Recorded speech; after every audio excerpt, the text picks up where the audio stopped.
Sorry I haven't made a video in a while. I've been very depressed. That's something I've dealt with for years. Modernity isn't all it's cracked up to be. With all this wondrous technology, people are more depressed and suicidal than ever before, particularly white people and men. Now onto the topic of this video. A few months back, a YouTuber called The Distributist made a video called Why Sargon of Akkad Will Lose to the SJWs. It was a very good video, and in it he predicted that the future would see a rise in identitarianism and the gradual falling away of the middle ground. He also predicted that the social justice warriors would win out against the so-called cultural libertarians. Now what he predicted seems to be coming to pass quicker than I, or anyone else, expected. For starters, we've seen numerous victories by the far left recently.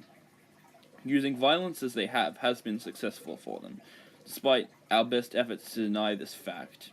And it has been successful because there has been no organized counter-violence from quote-unquote our side. The best we can seem to muster is trolling a washed-up celebrity with dank memes. This is a losing strategy.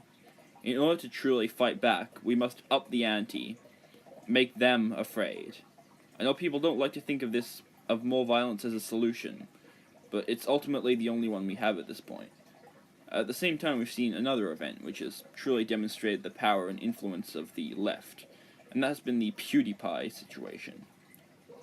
I mean, there can be no clearer example of the left's institutional influence than this.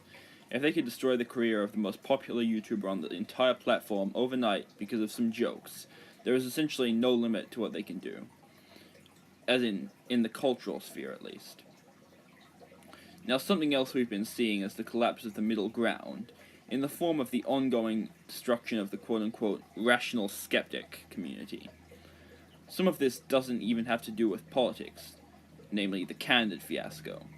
But for the most part, the cause of this has been the encroachment and assault on this particular community by the alt-right. There is currently a witch hunt going on, in a desperate attempt to purge the community of alt-right influence.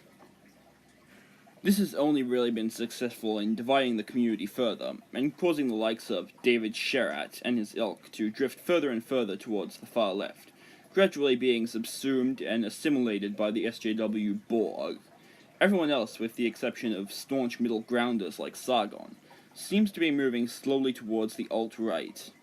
The culmination of this process may take some time, but will ultimately leave Sargon and his ilk high and dry, surrounded by identitarian ideologues. The only question now seems to be who will win the coming fight between the left and right-wing identitarians, and this seems to be, so far, very much up in the air. The SJWs have more institutional power than the alt-right at the moment, giving them the upper hand, but they also seem to be making this fight more and more physical, and if the alt-right responds in kind, this culture war may just become a real one. That is, of course, speculation, but it's very interesting to see current events take place.